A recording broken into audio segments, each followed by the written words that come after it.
Assalamualaikum warahmatullahi wabarakatuh.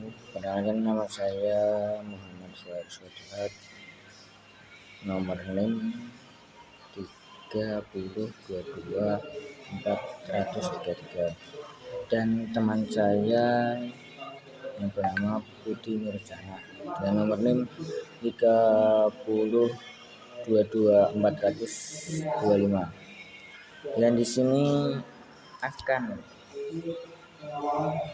melaksanakan tugas presentasi dengan berjudul Realitas Media dan Konstruksi Sosial Media Massa. Dari latar belakang, yaitu media massa tidak selalu menampilkan realitas apa adanya, melainkan sering mengonstruksi sesuai citra yang ingin dibangun melalui teori fakta sosial.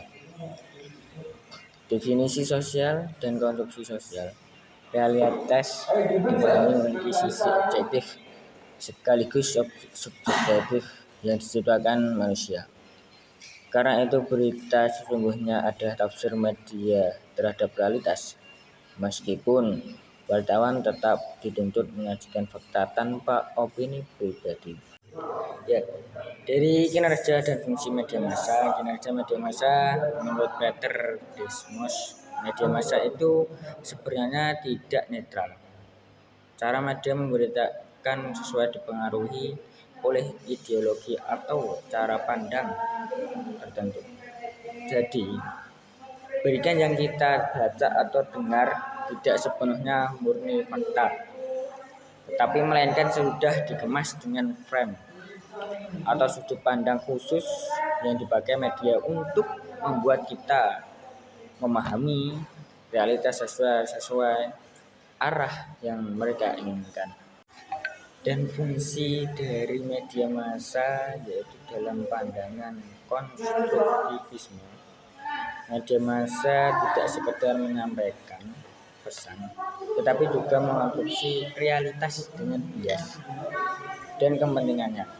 Berita yang disajikan bukan hanya cerminan fakta, melainkan hasil konstruksi media seperti pemberitaan, pengeboman yang kerap dikaitkan dengan fanatisme agama. Padahal kenyataannya bisa lebih kompleks.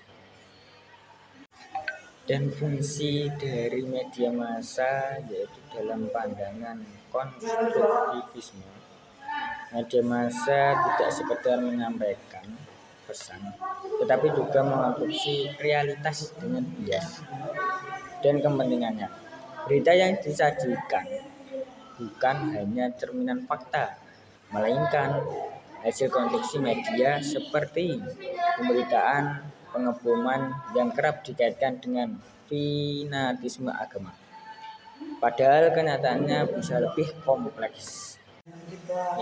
Realitas media yaitu realitas terbagi menjadi dua, yaitu realitas objektif dan realitas subjektif. Dari realitas objektif adalah fakta yang ada di dunia nyata, dapat diverifikasi. Dan yang kedua, realitas subjektif adalah pemaknaan terhadap realitas objektif oleh individu atau kelompok.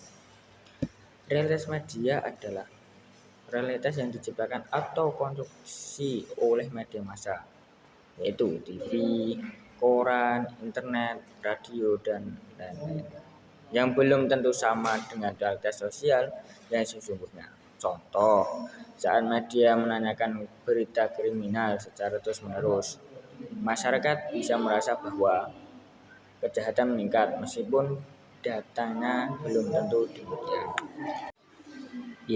Dari konstruksi sosial oleh media. Konstruksi sosial berarti media membentuk persepsi, opini, dan pemahaman masyarakat terhadap suatu masyarakat, kelompok, atau nilai sosial. Media melakukan konstruksi sosial melalui beberapa cara. Cara pertama yaitu framing atau pembikaian. Proses penyusun pesan untuk mengarahkan audiens melihat isu dari sudut tertentu. Dari keberpihakan media massa kepada kapitalisme sebagian diketahui. Saat ini hampir tidak ada lagi media massa yang tidak dimiliki oleh kapitalis. Dalam arti media massa digunakan oleh kekuatan kapital untuk menjadikan media massa sebagai mesin penciptaan uang dan perigandaan modal. Dengan demikian, media massa tidak bedanya dengan supermarket, pabrik kertas, pabrik uranium, dan sebagainya. Semua elemen media massa termasuk orang-orang media massa berpikir untuk melayani kapitalisme. Ideologi mereka adalah membuat media massa yang laku di masyarakat. Terus sebagai dermawan, publik membicara penilaiannya positif meskipun ada kesalahan yang dilakukan. Baik, di sini saya akan melanjutkan pembahasan materi, yaitu dampak sosial dari konstruksi realitas media. Yang pertama yaitu pembentukan opini publik.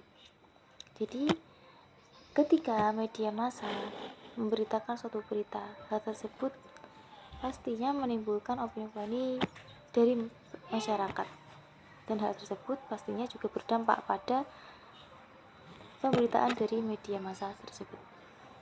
Lalu yang kedua, legitimasi atau stigmatisasi sosial.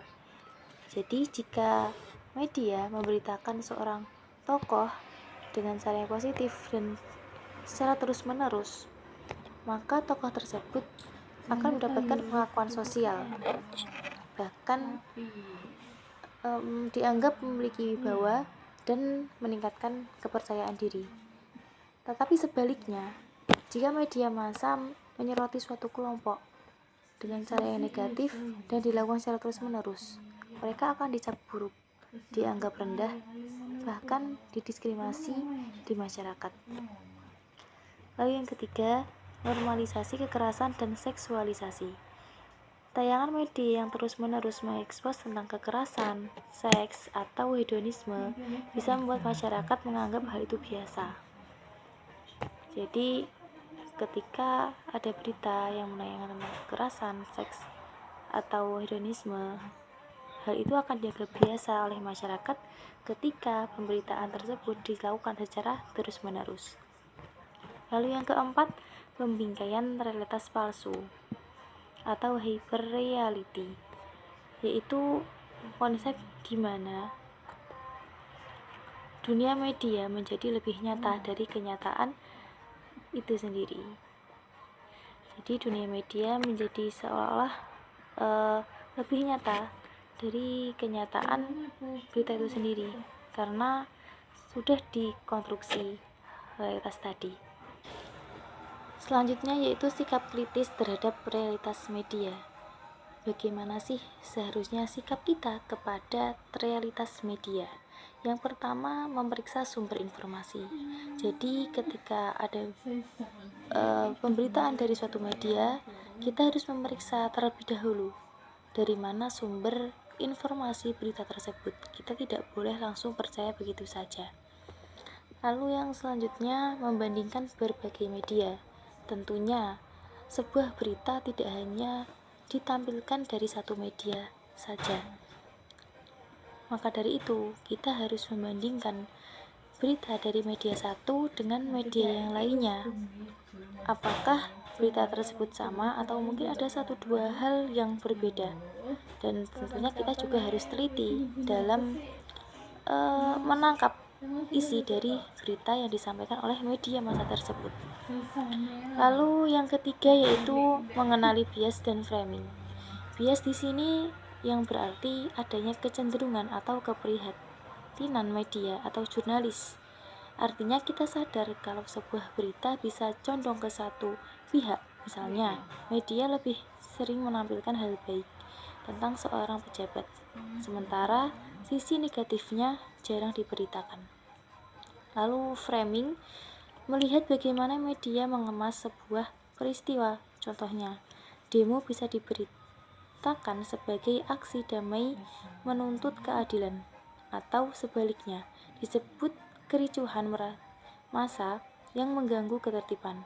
Padahal Itu peristiwa yang sama, hanya cara penyampaiannya yang berbeda. Baik, selanjutnya adalah kesimpulan. Media massa tidak hanya berfungsi sebagai saluran informasi, tetapi juga sebagai pihak yang membentuk realitas sosial. Berita yang disajikan bukanlah cerminan fakta secara utuh, melainkan hasil konstruksi yang dipengaruhi oleh ideologi, kepentingan, dan sudut pandang media itu sendiri. Melalui proses framing, media menentukan bagaimana suatu peristiwa dipahami masyarakat. Karena itu, realitas yang diterima publik adalah realitas yang sudah ditafsirkan dan dikonstruksi oleh media, bukan realitas murni apa adanya. Jadi, dari pembahasan di atas, kita mengetahui bahwa sebenarnya pemberitaan media massa itu ada beberapa hal yang penyajiannya tidak murni apa adanya, melainkan hasil konstruksi dari media itu sendiri. Oleh karena itu, sebaiknya kita sebagai penerima berita dari suatu media, kita sebagai publik, hendaknya kita dalam menerima suatu berita lebih jeli dan teliti bagaimana dan dari mana asal berita tersebut diberitakan, agar kita selamanya tidak memakan mentah-mentah berita yang diberitakan oleh media massa. Baik, cukup sekian presentasi dari kelompok kami. Ada kurang lebihnya mohon dimaafkan. Akhiron, wassalamualaikum warahmatullahi wabarakatuh.